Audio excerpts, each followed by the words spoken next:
जब सभी अपने अपने मतांतर को ही सर्वश्रेष्ठ समझने लगते हैं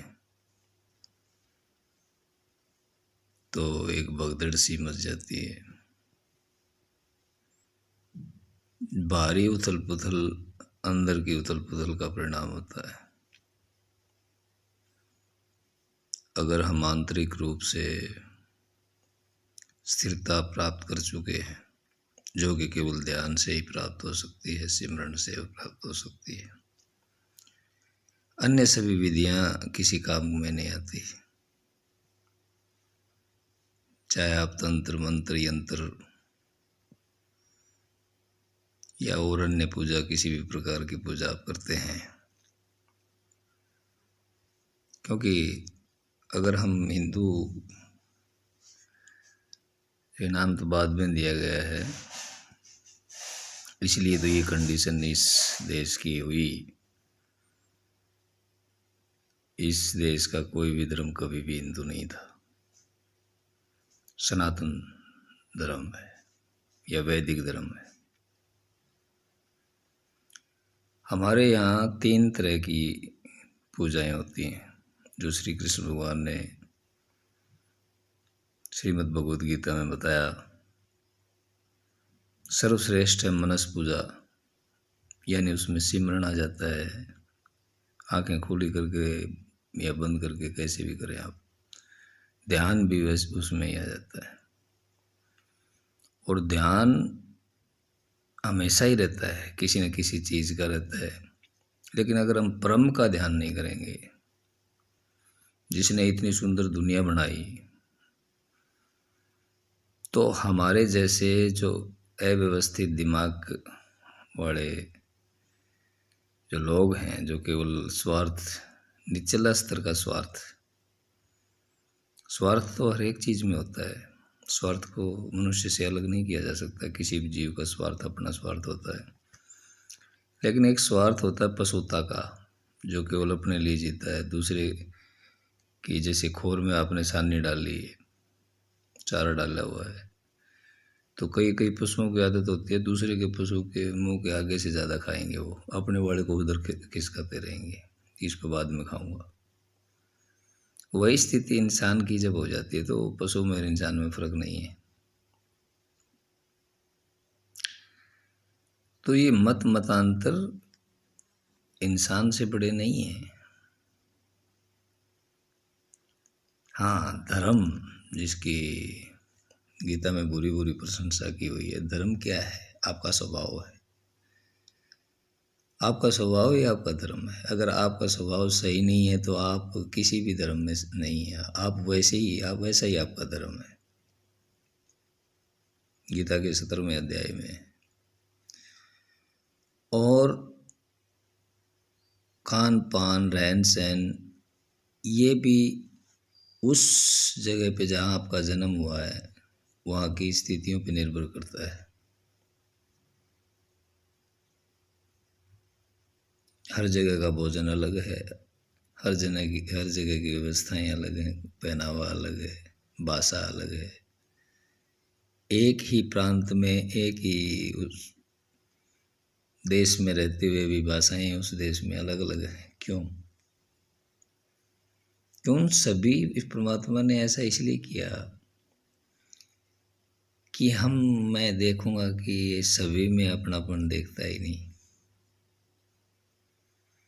इसलिए उन्होंने विभिन्न कलर, विभिन्न नाक नक्शों के इंसान, विभिन्न प्रकार के प्राणी, विभिन्न भाषाएं, और कितने सुंदर ढंग से उन्होंने बनाया।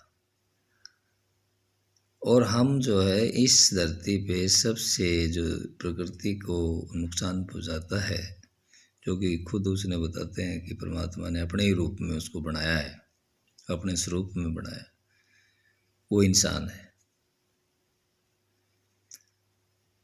अन्य जीव अपनी मनोस्थिति जो उनकी फिक्स कर दी गई है, उसी हिसाब से जीवन जीते हैं। लेकिन मनुष्य में संभावनाएं हैं। अगर वो चाहे तो इस क्षुद्र स्वार्थों से ऊपर उठकर अपने व्यक्तित्व का निर्माण कर सकता है।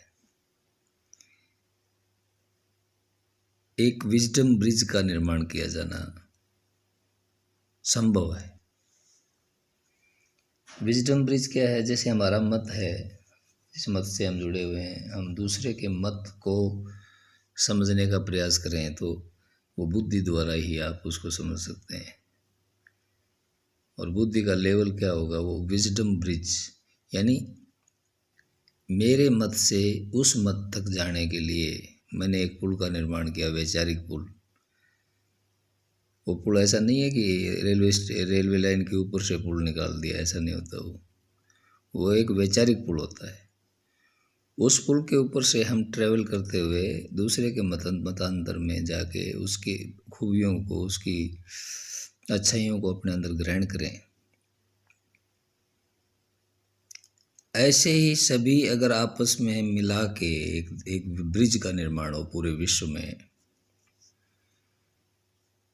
विजडम ब्रिज, हर मनुष्य कनेक्टेड हो, तो क्या संभव नहीं है कि ये दुनिया बड़ी अच्छी जगह बन जाए? लेकिन हम इकट्ठा करना या तो लगे रहते हैं, अनावश्यक वस्तु का संग्रह, या उसके बारे में सोचते रहते हैं। यही कारण है कि हम किसी दूसरे को बर्दाश्त नहीं कर सकते, किसी अच्छी बात को हम मान नहीं सकते,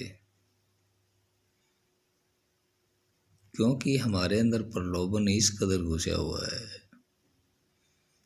अगर मैं कमा के नहीं खा सकता तो मैं सोच के दूसरी तंत्र मंत्र या अन्य विधियों से आपसे संगठन बना के किसी को परेशान करना शुरू कर दो।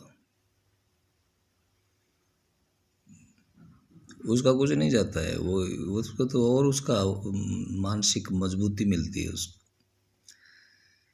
लेकिन समाज को जिस चीज़ की ज़रूरत है, देश को जिस चीज़ की ज़रूरत है, परिवारों को जिस चीज़ की ज़रूरत है, आज जो परिवारों में झगड़े दंगे फसाद होते हैं, उनका मुख्य कारण क्या है? वे जो जिस परिवार में जो बेवकूफ़ होते हैं ना, वो अपने परिवार के सदस्यों की आपस में बात नहीं मानते।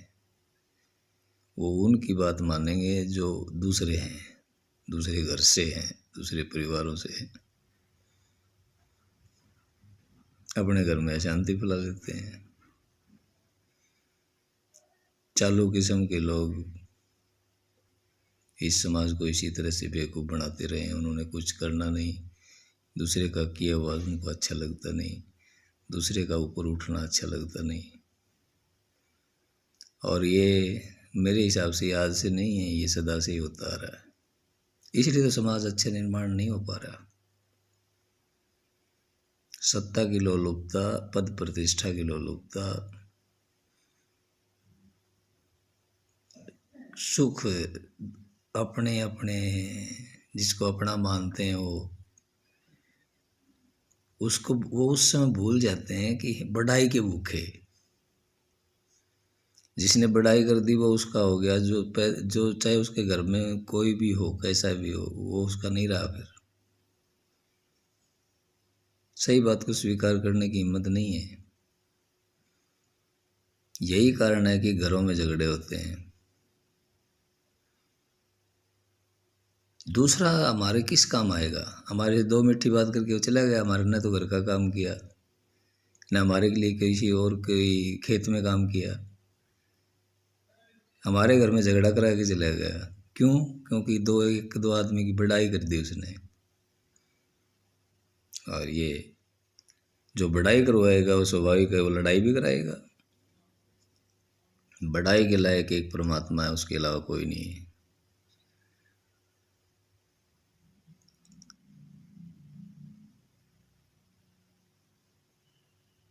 बढ़ाई क्या है? बढ़ाई हमेशा झूठ है, झूठी बढ़ाई होती है। वो गुण है ही नहीं, इसलिए तो खुश हो रहा है वो। अगर वो गुण होते तो उसको खुशी नहीं होती। उसको पता है कि मेरे अंदर ये गुण है, मुझे इसके कहने से मुझे कोई फर्क नहीं पड़ता। बढ़ाई सुन के वही आदमी खुश होता है जिसके अंदर जो बढ़ाई वो की जा रही है वो गुण उसमें है नहीं। और वो बेवकूफ़ अपने आप को समझ लेता है कि हाँ मैं बहुत बढ़िया हूँ, मेरे अंदर ये खूबियाँ हैं। ये लड़ाई करवाने के तरीके हैं लोगों के पास। शैतानी दिमाग जिनके पास होता है ना, वो ऐसे काम करते हैं, मीठे बोल के आग लगा के और चलते बनते हैं। तो इन लोगों को समझने के लिए खुद को समझना पड़ेगा कि तुम वास्तव में जो तुम्हारे बारे में बोला जा रहा है, ईमानदारी से उसको स्वीकार करो। अगर वो ऐसा नहीं है तो उसको उसको अपने दिमाग में मत बिठाओ। अपने परिवार में, अपने घर में लड़ाई झगड़ा करने की वजह से वजह बनेगा वो।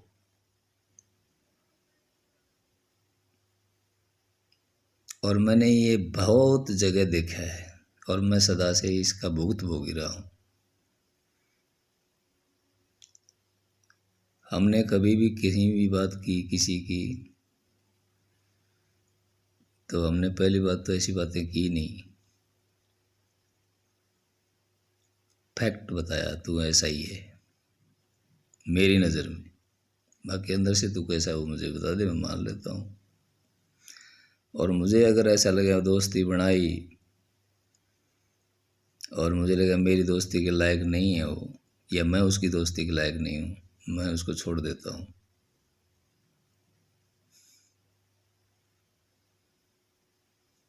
ऐसे लोगों का क्या करें? ये परमात्मा भी कन्फ्यूजन में है।